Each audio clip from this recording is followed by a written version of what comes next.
We're in about a 400-acre pasture here in Cass County. It's part of our ranch here.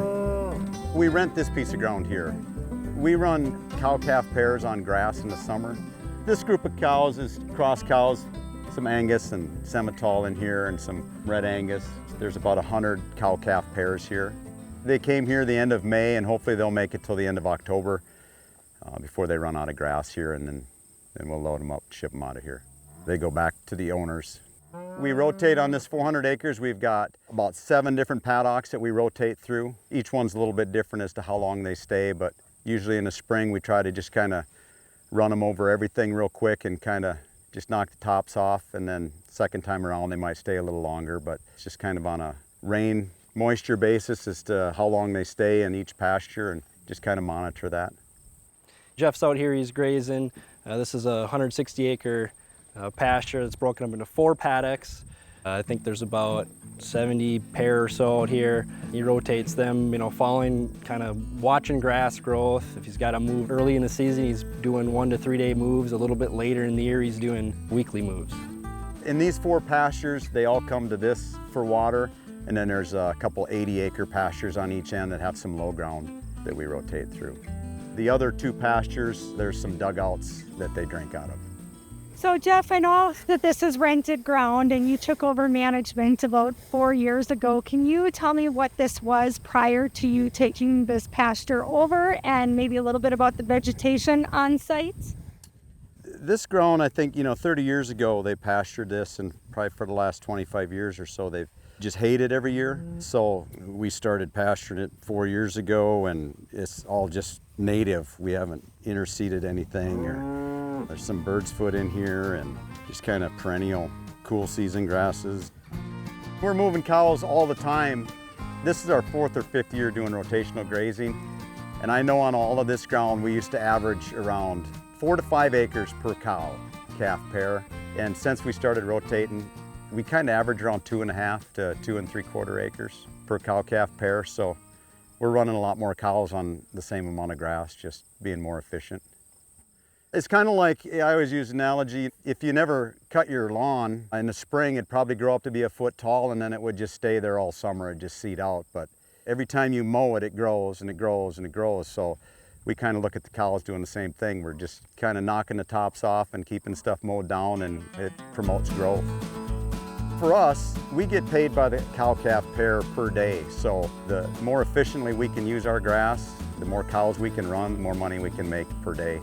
When they're scattered out all over the pasture, the manure is scattered out.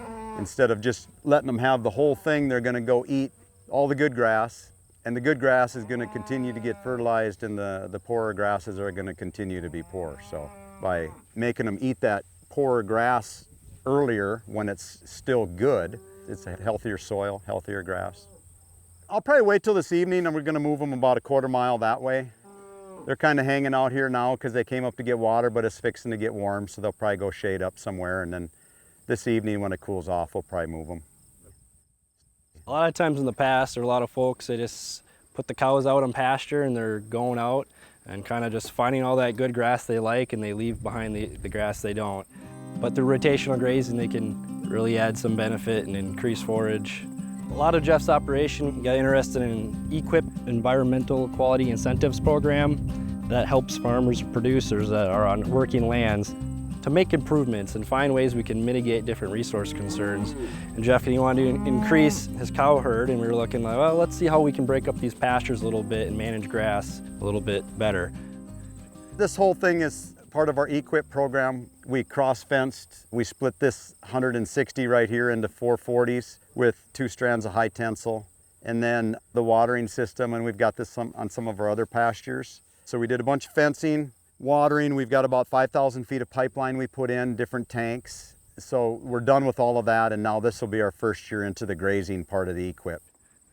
The EQIP Environmental Quality Incentives Program is a cost share program. So it's a flat rate. You get a cost share amount based on the cost to do a certain conservation practice.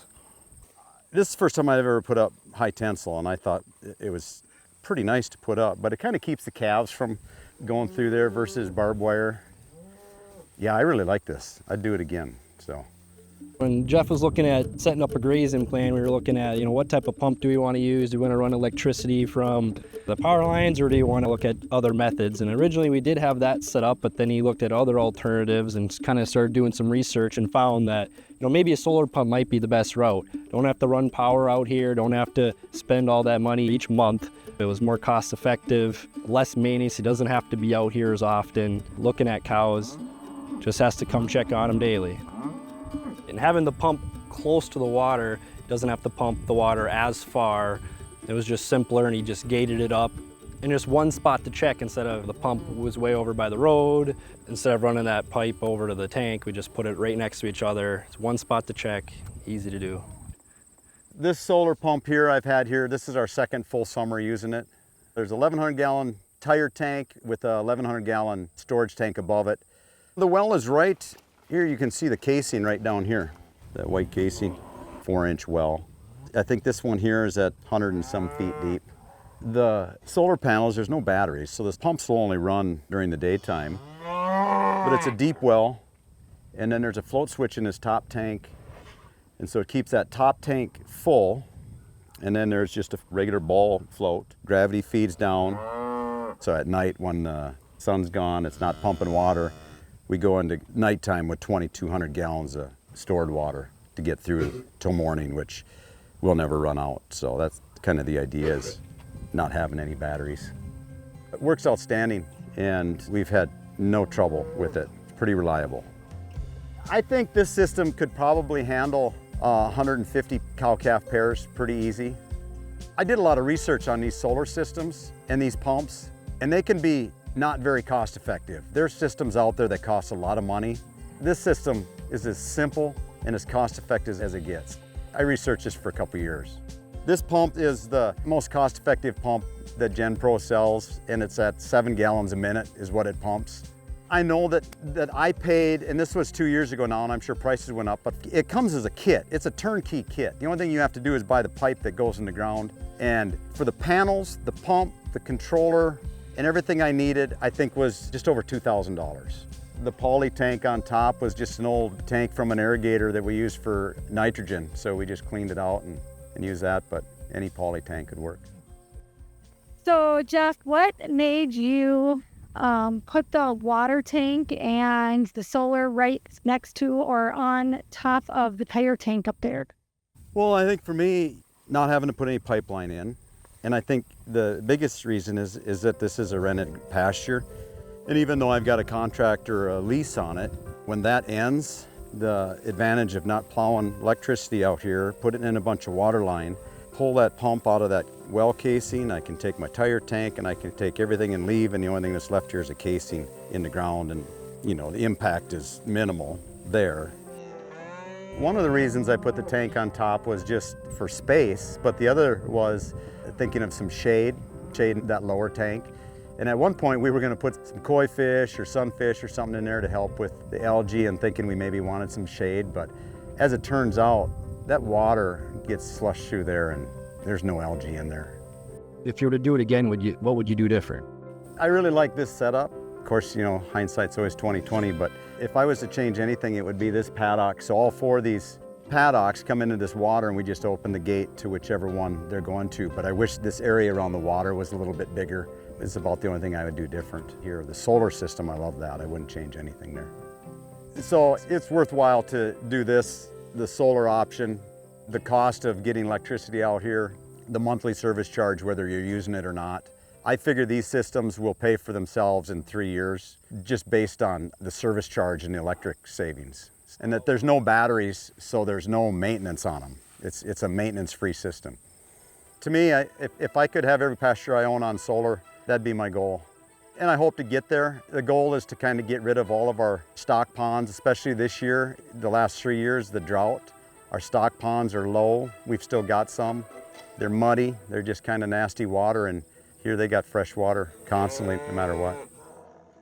If anyone's really interested in looking at a solar pump, I'd definitely reach out to folks that have done it, other producers like Jeff or the NRCS, and we can help you find ways where we can break up your pastures and do some rotational grazing and really just manage that grass in a better way. Working with the NRCS has been great. We were just talking about this earlier, how your priorities kind of change constantly. Last year we were part of another EQIP program that we're doing some spraying and stuff, and how what was a priority last fall, what we were going to do this spring, it just changes. So we had to reduce some stuff and reprioritize. Yeah, it's been good. We have one other solar system that's a little bit different than this one, in that we have a deep well, we have the same panel, the same pump, but it's got a regular pressure switch like a regular well does. And we're pumping that water about 1,300 feet underground to 2 different tire tanks. So in that pasture, we've got 2 tire tanks throughout the pasture, and it supplies both of them. And so again, when we go into dusk, when the pumps won't run, we have around 2,000 gallons of storage just in them 2 tire tanks. No batteries, same setup. At this location, we happen to have his other solar panel that he installed through the Environmental Quality Incentive Program. The tank is not directly located next to it. The reason being, this is pasture that he actually owns. This well, this solar deal we cost shared with the NRCS on. The difference between this and the other one is that there's no storage tank here. There's just a pressure switch, and we're pumping underground about 300 feet to a tire tank, and then another 1,000 feet to another tire tank across the pasture. So we've got, again, around 2,200 gallons of water on hand at all times during daylight. This is our second full summer on this system as well. Took a little bit to get the pressure switch figured out and stuff, but it's pretty simple. This system works just as good as the other. Same pump, same setup. This first 300 feet is buried below the cross line. It's buried 10 feet deep. And then the last 1,000 feet, we just went 18 to 24 inches. So we'll be able to use this system in the wintertime. So as long as they can keep a constant flow of water and that water keeps circling slowly, it will not freeze up in the winter. So it's just a little different style of frost-free than you typically would think of in the traditional feedlot frost-free system. That is pretty cool. It's actually pretty cool. Yeah. Oh yeah, considering Just what kind of pad did we put down here, Jeff? So this has got the geotextile, what is it, 900 square feet, 30 by 30 geotextile, and then 4 inches of gravel, or this had a lot of clay in it, almost like a class 5 on top of that. And this is 2 years old, so this is holding up pretty good. Even that, how expensive all this stuff is, I think people generally want to do things the right way and be more responsible, but it costs money. With these programs and cost sharing on this stuff, it makes it affordable. So, I could have spent $27,000 to drill these wells and justify it. But once you do it, and you understand how efficient it is and kind of doing things the right way, it's almost contagious. You just kind of want to keep doing stuff that way.